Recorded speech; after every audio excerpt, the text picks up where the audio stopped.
LPG gas ಸ್ಟೇಷನ್ಗಳಿಗೆ police notice. LPG gas ಸಿಗದೆ ಕಂಗಾಲಾಗಿದ್ದಾರೆ ಈಗ ಆಟೋ ಚಾಲಕರು. ಎಲ್ಪಿಜಿ ಗ್ಯಾಸ್ ಸ್ಟೇಷನ್ಗಳಿಗೆ ಪೊಲೀಸ್ ನೋಟಿಸ್. ಈಗ ಎಲ್ಪಿಜಿ ಗ್ಯಾಸ್ ಸಿಗದೆ ಕಂಗಾಲಾಗಿರುವಂತಹ ಆಟೋ ಚಾಲಕರು ಎಲ್ಪಿಜಿ ಸ್ಟೇಷನ್ ಬಳಿ ಕಿಲೋಮೀಟರ್ ಗಟ್ಟಲೆ ಕ್ಯೂ ನಿಲ್ತಾ ಇದ್ದಾರೆ. ಎಲ್ಪಿಜಿ ಗ್ಯಾಸ್ ಸ್ಟೇಷನ್ಗಳಿಗೆ ಹಾಗಾಗಿ ಪೊಲೀಸ್ ನೋಟಿಸ್ ಅನ್ನುವಂಥದ್ದು.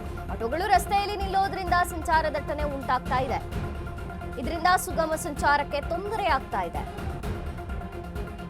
ಆಟೋ ನಿಲುಗಳಿಗೆ ಪ್ರತ್ಯೇಕ ವ್ಯವಸ್ಥೆ ಮಾಡಬೇಕು ಅಂತ ಈಗ ನೋಟಿಸ್ ಕೊಟ್ಟಿದ್ದಾರೆ. ಶೇಷಾದ್ರಿಪುರಂನ ಕೃಷ್ಣ ಆಟೋ ಗ್ಯಾಸ್ ಸ್ಟೇಷನ್ಗೆ ನೋಟಿಸ್ ಬಂದಿದೆ. ಶೇಷಾದ್ರಿಪುರಂ ಸಂಚಾರ ಪೊಲೀಸರಿಂದ ನೋಟಿಸ್ ಬಂದಿರುವಂತದ್ದು. ಸಂಚಾರ ದಟ್ಟಣೆಯಿಂದ ಬೆಳಿಗ್ಗೆ 8ರಿಂದ ಮಧ್ಯಾಹ್ನ 11 ಗಂಟೆಯವರೆಗೆ, ಸಂಜೆ 5 ಗಂಟೆಯಿಂದ ರಾತ್ರಿ 8 ಗಂಟೆಯವರೆಗೆ ಕ್ಲೋಸ್ ಮಾಡಲು ಸೂಚನೆಯನ್ನು ಕೊಟ್ಟಿದ್ದಾರೆ. ಒಂದು ವೇಳೆ ಈ ಅವಧಿಯಲ್ಲಿ ಸ್ಟೇಷನ್ ತೆರೆದ್ರೆ ಕಾನೂನು ಕ್ರಮ. ಬಿಎನ್ಎಸ್ 285 ಅಡಿಯಲ್ಲಿ ಕೇಸ್ ದಾಖಲಿಸಿಕೊಂಡಿದ್ದಾರೆ. ಎಚ್ಚರಿಕೆಯನ್ನ ಕೊಟ್ಟಿದ್ದಾರೆ. ಎಲ್ಪಿಜಿ ಸಿಗದೆ ಕಂಗಾಲಾಗಿರುವಂತಹ ಆಟೋ ಚಾಲಕರು. ಎಲ್ಪಿಜಿ ಸ್ಟೇಷನ್ ಬಳಿ ಕಿಲೋಮೀಟರ್ ಗಟ್ಟಲೆ ಆಟೋಗಳು ಕ್ಯೂ ನಿಲ್ತಾ ಇದ್ದಾವೆ. ಹಾಗಾಗಿ ಅಲ್ಲಿ ರಸ್ತೆಯಲ್ಲಿ ಸಂಚಾರ ದಟ್ಟಣೆ ಉಂಟಾಗ್ತಾ ಇದೆ ಅಂತ ಈಗ ಗ್ಯಾಸ್ ಸ್ಟೇಷನ್ಗಳಿಗೆ ಪೊಲೀಸರು ನೋಟಿಸ್ ಅನ್ನ ಕೊಟ್ಟಿರುವಂತದ್ದು. ಸಂಚಾರ ದಟ್ಟಣೆಯನ್ನ ಕಂಟ್ರೋಲ್ ಮಾಡಬೇಕಿದೆ ರಸ್ತೆಯಲ್ಲಿ. ಹಾಗಾಗಿ ಇದು ಸುಗಮವಾಗಬೇಕು, ಸುಗಮ ಸಂಚಾರಕ್ಕೆ ತೊಂದರೆ ಆಗಬಾರ್ದು ಅನ್ನುವಂಥ ಕಾರಣದಿಂದ ಈಗ ನೋಟಿಸ್ ಕೊಟ್ಟಿರುವಂತದ್ದು.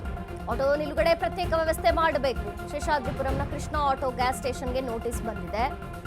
ಅವರು ವೇಳೆಯನ್ನು ಕೂಡ ಮೆನ್ಷನ್ ಮಾಡಿದ್ದಾರೆ. ಶೇಷಾದ್ರಿಪುರಂ ಸಂಚಾರ ಪೊಲೀಸರಿಂದ ನೋಟಿಸ್ ಬಂದಿದೆ. ಸಂಚಾರ ದಟ್ಟಣೆಗೆ ಬೆಳಿಗ್ಗೆ 8ರಿಂದ 11 ಗಂಟೆವರೆಗೆ, ಇನ್ನು ಸಂಜೆ ಕೂಡ 5ರಿಂದ ರಾತ್ರಿ 8 ಗಂಟೆವರೆಗೆ ಬಂದ್ ಮಾಡಬೇಕು ಸ್ಟೇಷನ್ ಅನ್ನ ಅಂತ ಪೊಲೀಸರು ಎಚ್ಚರಿಕೆಯನ್ನ ಕೊಟ್ಟಿದ್ದಾರೆ. ಮತ್ತು ಇಲ್ಲದಿದ್ರೆ ಕ್ರಮಕ್ಕೆ ಕೂಡ ನಾವು ಮುಂದಾಗ್ತೀವಿ ಅನ್ನುವಂಥ ಎಚ್ಚರಿಕೆ ನೋಟಿಸ್ ಬಂದಿದೆ. ಎಲ್ಪಿಜಿ ಅಭಾವವಿದೆ. ಹಾಗಾಗಿ ಎಲ್ಪಿಜಿ ಗ್ಯಾಸ್ ಇಲ್ಲದೆ ಆಟೋಗಳು ಓಡೋದಿಲ್ಲ. ಹಾಗಾಗಿ ಎಲ್ಪಿಜಿ ಗ್ಯಾಸ್ ಬೇಕು ಅಂತ ಸ್ಟೇಷನ್ಗಳ ಮುಂದೆ ಕಿಲೋಮೀಟರ್ ಗಟ್ಟಲೆ ಸಾಲಾಗಿ ಆಟೋಗಳು ನಿಲ್ತಾ ಇವೆ. ಹೀಗೆ ಆಟೋಗಳು ಕ್ಯೂ ಅಲ್ಲಿ ನಿಲ್ಲೋದ್ರಿಂದ ಕಿಲೋಮೀಟರ್ ಗಟ್ಟಲೆ ಸಂಚಾರ ದಟ್ಟಣೆ ಉಂಟಾಗ್ತಾ ಇದೆ. ಸುಗಮ ಸಂಚಾರ ರಸ್ತೆಯಲ್ಲಿ ಆಗಬೇಕು ಅನ್ನುವಂಥ ಕಾರಣದಿಂದ ಸಂಚಾರವನ್ನ, ಆ ದಟ್ಟಣೆಯನ್ನ ಕಂಟ್ರೋಲ್ ಮಾಡೋದಕ್ಕೆ ಈಗ ಪೊಲೀಸರು ಕ್ರಮ ಕೈಗೊಂಡಿದ್ದಾರೆ. ಶೇಷಾದ್ರಿಪುರಂನಲ್ಲಿರುವಂತಹ ಕೃಷ್ಣ ಗ್ಯಾಸ್ ಸ್ಟೇಷನ್ಗೆ ಈಗ ನೋಟಿಸ್ ಕೂಡ ಕೊಟ್ಟಿರುವಂಥದ್ದು.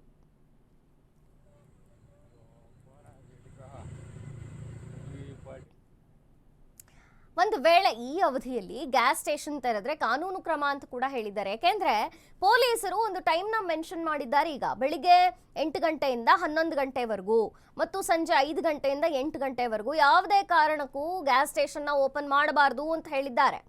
ಯಾಕೆಂದ್ರೆ ರಸ್ತೆಯಲ್ಲೇ ಕಿಲೋಮೀಟರ್ ಗಟ್ಟಲೆ ಆಟೋಗಳು ಎಲ್ಪಿಜಿಗಾಗಿ ಕ್ಯೂ ನಿಲ್ಲೋದ್ರಿಂದ ಟ್ರಾಫಿಕ್ ಜಾಮ್ ಉಂಟಾಗ್ತಾ ಇದೆ. ಸುಗಮ ಸಂಚಾರಕ್ಕೆ ತೊಂದರೆ ಆಗ್ತಾ ಇದೆ. ವಾಹನಗಳು ಈ ರೀತಿಯಾಗಿ ಸಾಲುಗಟ್ಕೊಂಡು ನಿಂತ್ರೆ ಬೇರೆ ವಾಹನಗಳಿಗೆ ಕಷ್ಟವಾಗತ್ತೆ. ಇದೆಲ್ಲ ಕಾರಣದಿಂದ ಪೊಲೀಸರು ಇದನ್ನ ಗಮನಿಸಿ ಈಗ ಆಟೋ ನಿಲುಗಳಿಗೆ ಒಂದು ಪ್ರತ್ಯೇಕ ವ್ಯವಸ್ಥೆ ಮಾಡಬೇಕು. ಇಲ್ಲದಿದ್ದರೆ ಈ ಟೈಮ್ನಲ್ಲಿ ಅಂದ್ರೆ ಬೆಳಿಗ್ಗೆ 8 ಗಂಟೆಯಿಂದ 11 ಗಂಟೆ ಮತ್ತು ಸಂಜೆ 5 ಗಂಟೆಯಿಂದ 8 ಗಂಟೆವರೆಗೂ ಸ್ಟೇಷನ್ ಅನ್ನ ಕ್ಲೋಸ್ ಮಾಡಿ ಅಂತ ಪೊಲೀಸರು ನೋಟಿಸ್ ಅನ್ನ ಕೊಟ್ಟಿದ್ದಾರೆ. ಇಲ್ಲದಿದ್ರೆ ಕ್ರಮಕ್ಕೆ ಮುಂದಾಗ್ತೀವಿ ಅಂತ ಕೂಡ ಎಚ್ಚರಿಕೆಯನ್ನ ಕೊಟ್ಟಿದ್ದಾರೆ.